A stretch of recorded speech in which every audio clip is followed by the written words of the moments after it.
What's up, everybody? This is Joel. This is part two of my life story. It's a real life story. Um,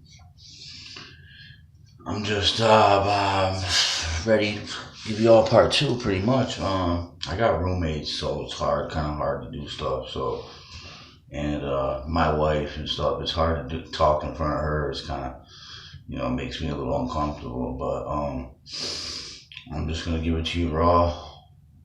And all right, so anyway, I left off where I got an older brother, Nick.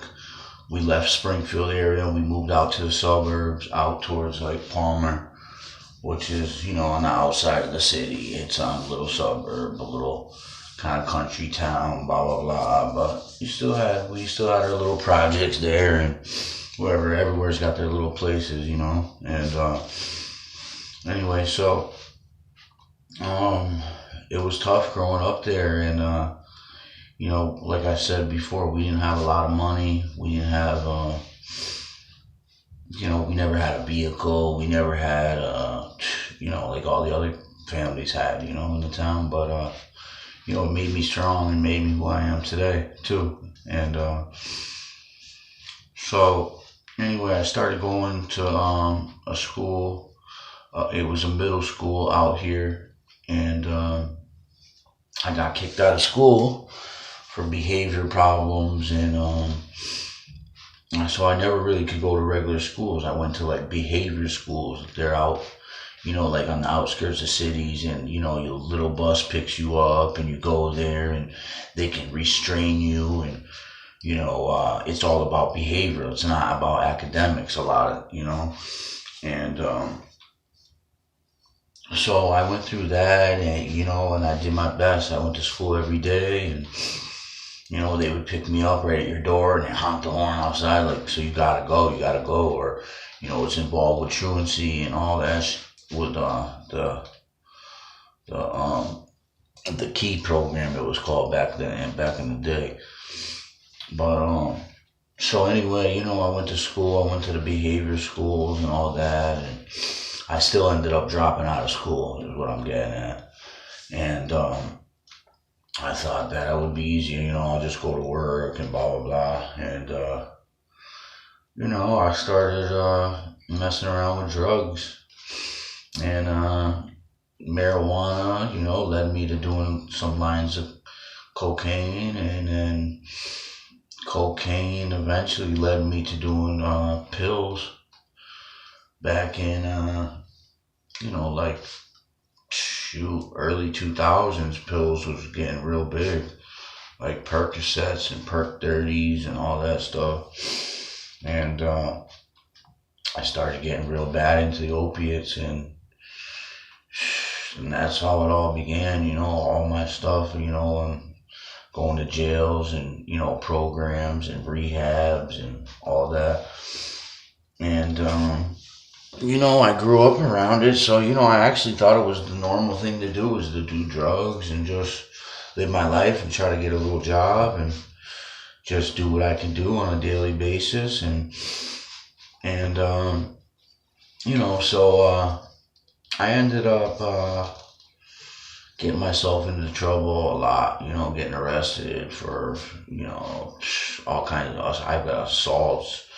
I got all kinds of things on my record I'm not proud of. But I was still living out in Palmer area with my mother, and I moved out a few times, moved back and forth, ran away,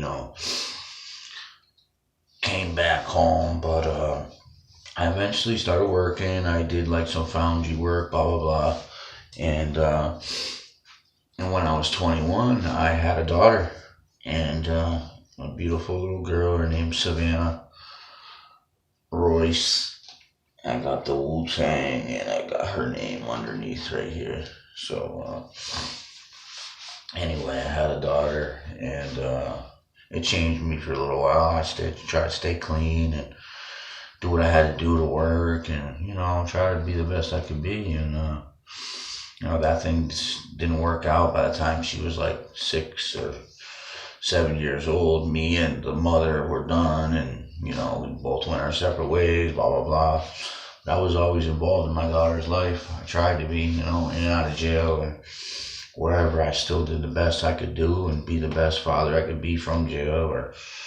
But I always had my mother, man. My mother took custody of my daughter when I went to jail, and she was there for me a lot. My mother was my rock. She was my everything to me. She raised us, me and my brother, and she had her faults, but it was tough. So, anyways, so I had my daughter, and I moved out to another little town. Blah blah blah. She started school there, and then I caught a case. I got a drug case, and then my mother had to take custody of my daughter. So, because DSS stepped involved and blah, blah, blah, and said, listen, you can't be near your father. You can't go over here and visit him and blah, blah, blah, all this. And at the same time, my kid's mother, she had a real bad drug problem too. So DSS was involved, Department of Children and Families. It's DCF now. It's a Department of Children and Families. And they were going to take custody of my daughter, and my mother stepped in, actually, and her boyfriend of 20, it's been 25 years now. So anyway, they took custody of my daughter, blah blah blah, so the state wouldn't take her. And I went to jail and got out and did my thing, and I would get out and stay clean for a little while, and I always end up going back to using drugs, man. And I've been all the different programs, rehabs, on Suboxone, on the Medicaid, the MAT programs, the medicated assisted treatment programs. And, I would do good for a little while, and then I would come back, and I would get bored with the life, and I would always go back to either, trying. I'd start off with like, oh, I can make money. I'll grab some of this, and I'll try to make some money, and I won't use it, and I'll do good, and blah blah blah. So, how that works. And then so anyway, life was still messed up for me for a lot of years, and I went back and forth. And, my brother had the same problems as me. He's an addict himself, and, we struggle with that part. And, anyways, I just, I'm on here to just try to explain my life and try to explain to these younger kids somehow, some way, to get something. And like, when you're right at that age of like, it really starts when you're about 10, 11 years old, and the people you're surrounding yourself with are the trouble kids or the good kids, or like, and when it comes, they say weed isn't a gateway drug. Yeah, I mean, for me it was, maybe some people it hasn't been, but for me it was weed started me this. Like, okay, I tried a little bit of weed, and I'm going to go on to trying the next thing, and next thing you know, I had a habit, and doing crazy shit, and just acting a fool, craziness, just to get money, and just to feel better and not be sick anymore, And so anyway, I kind of skated through life, and I've been in and out of jails.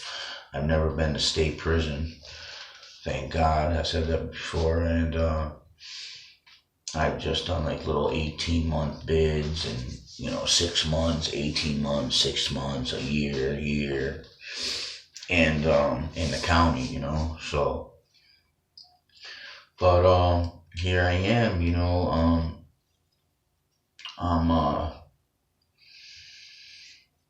going to be 39 years old, and I'm still fighting the addiction, like back and forth. I'm on a medicated assistant treatment program right now.